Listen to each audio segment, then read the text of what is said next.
Hey guys, welcome to our life group session for the fall of 2024. Man, I am so glad that you have decided to spend time with some people that you go to church with. I know some of you have joined a group and everybody that's sitting around you is new to you. My hope is that by the end of this, you will have some new friends. And some of you guys brought your friends and you're going to have some great discussions, and that's awesome as well. I want to show you guys or tell you really quickly about how this is going to work. Every week, we have a different video addressing a different question, but these questions are from the survey that you guys answered. You guys gave us over 80 questions to wrestle with, and we picked the 6 that we thought would make good discussions. And so I hope that we have a chance to talk about one of the ones that you submitted. But either way, I'm hoping that you have some great time together. Every time that we have a video, whoever's presenting or talking, they're going to stop at certain intervals and ask you a question. When that happens and that question comes up on screen, hit pause and spend as much time as you need to discuss it as a group. And then when you feel like you've landed on the answers, come back and listen to the next section.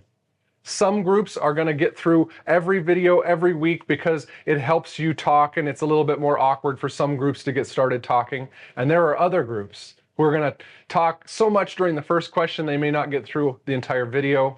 Either way, you guys are actually accomplishing the goal, and that is spending time with God's people, wrestling with things that we need to wrestle with in our lives. And so I hope you enjoy your time together. Let's get started.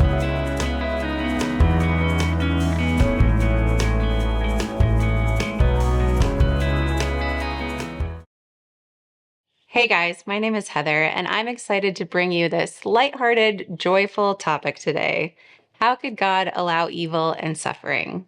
Obviously, it's not a lighthearted topic. Seriously, sin, evil, and suffering affect all of us in some way on a regular basis. Unfortunately, it's part of the human condition. Some suffering feels more overwhelming than others.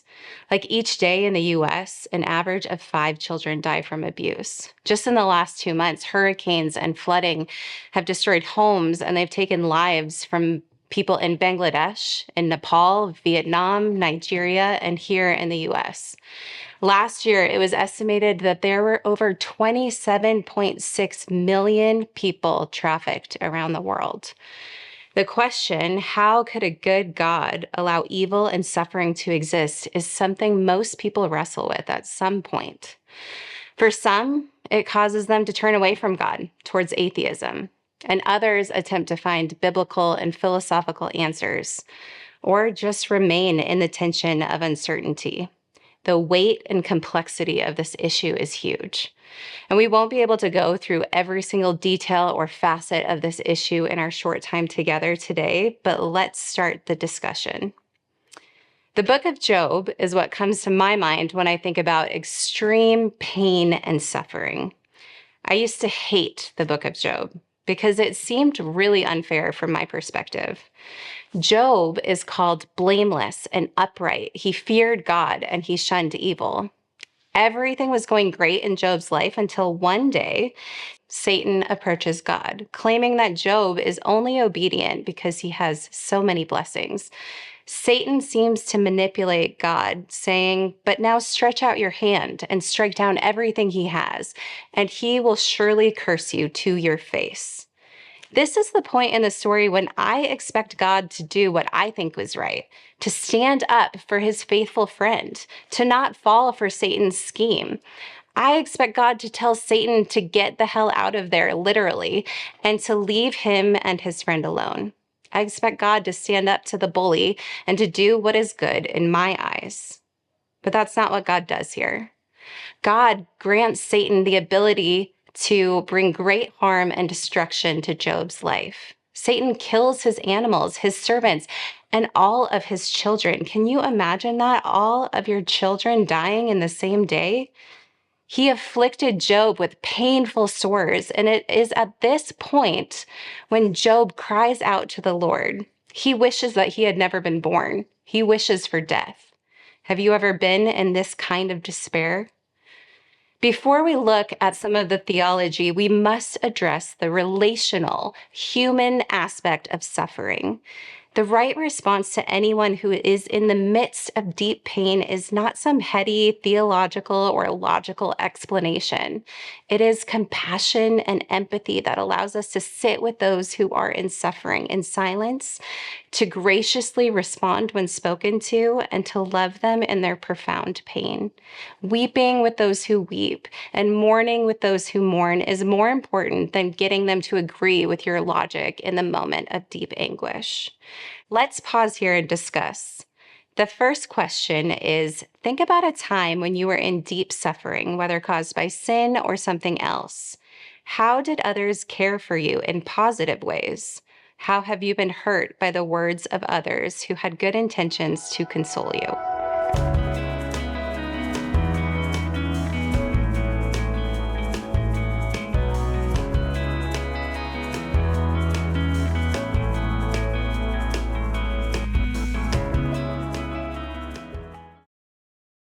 Welcome back. I hope you guys had really good discussion just now. Let's go back to the question and apply it to Job. How could a good God allow evil and suffering? God had the power to deny Satan and protect Job. God is stronger than any evil forces. He had the ability to design creation in whatever way he wanted. Why did he allow evil? Why did he put the tree of the knowledge of good and evil in the middle of the garden? How can an all-powerful God allow evil to exist, to continue, and still be considered all good? A logical argument we might create around this question is this. Number one, it is not good to willingly allow someone to suffer or be harmed.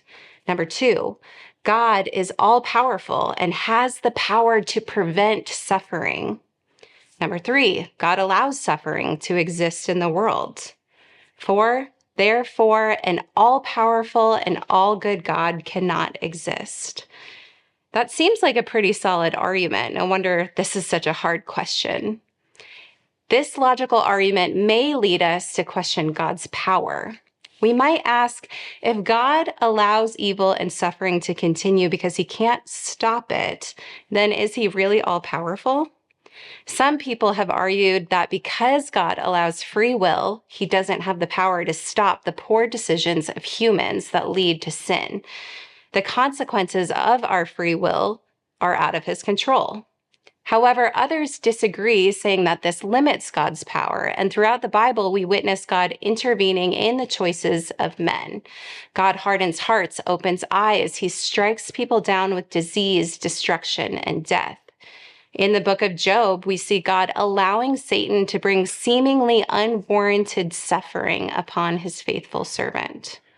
On the other hand, if we assume that God is all-powerful, we might question his goodness and ask, if God allows evil and suffering to continue because he could stop it, but he won't stop it, is he really good?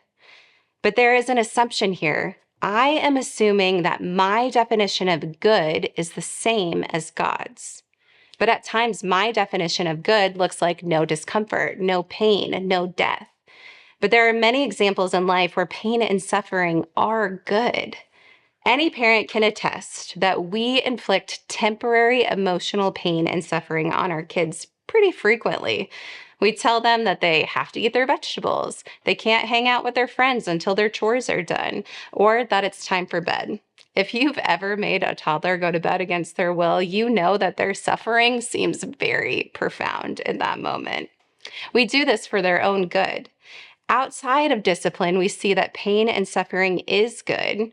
When a surgeon cuts into a patient to remove a life-threatening tumor, we know that the cutting and the pain leads to good.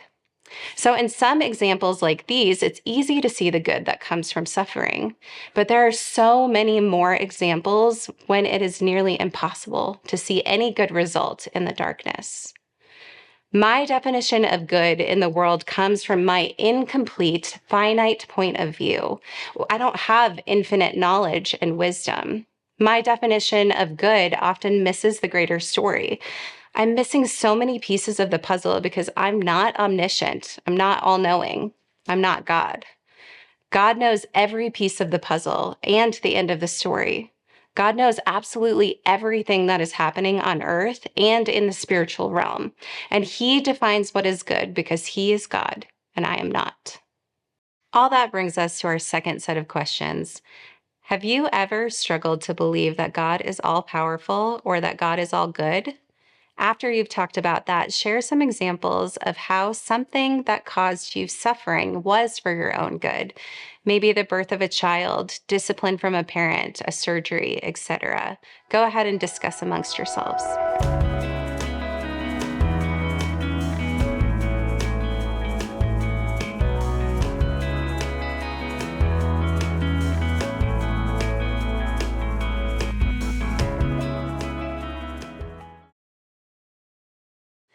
Welcome back. I hope you all had a good discussion time together. Let's turn back to Job again. As Job cries out to God in his despair, he eventually realizes that he's not omniscient. He doesn't have the infinite knowledge or power or the goodness of God. Job concedes in chapter 26, verse 14. Here he says, "And these are but the outer fringe of his works. How faint the whisper we hear of him. Who can understand the thunder of his power?" Here, Job is admitting that God's power is incomprehensible. Humans cannot fully comprehend the fullness of God and his actions.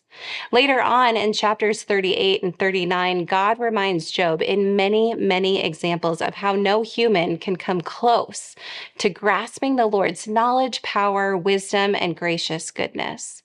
God says to Job, "Where were you when I laid the earth's foundation? Tell me if you understand. Who marked off its dimensions? Surely you know. Who stretched a measuring line across it? On what were its footings set? Or who laid its cornerstone?" Well, the morning stars sang together and all the angels shouted for joy.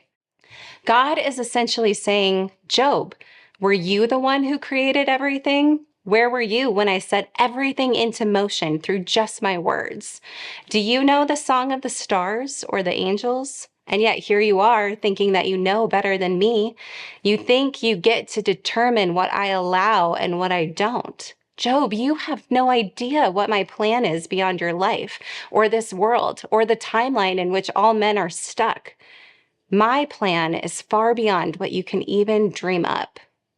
God reminds Job and all of us that we can't even begin to fully understand his fullness and character, so we can't question whether his actions are good or bad. To act as if we can, or that we know better than God, it's simply ignorant. God also drives this fact home in several other places in the Bible, including Isaiah 55, where he says, "For my thoughts are not your thoughts, neither are your ways my ways, declares the Lord.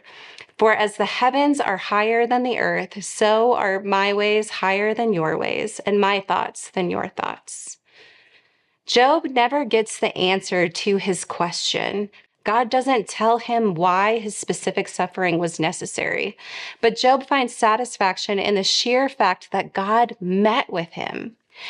The Almighty God of the universe, whose presence literally obliterated others by its unbelievable power, came down to have a conversation with him.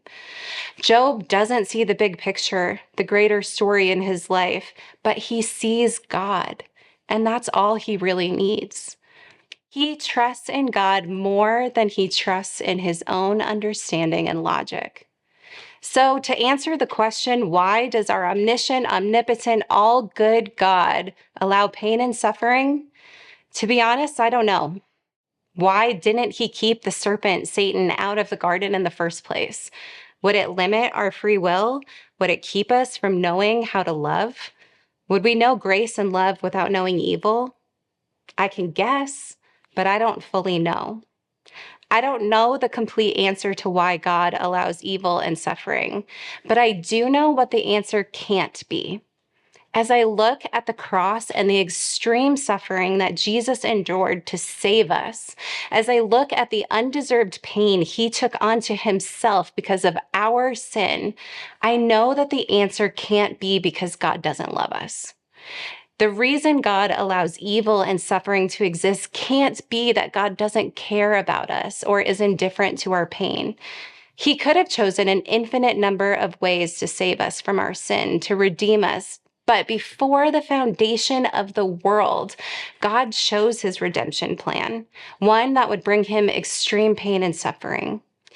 From before mankind was even created, Jesus knew he would choose to take on flesh, to become a human and suffer more deeply than any of us can imagine.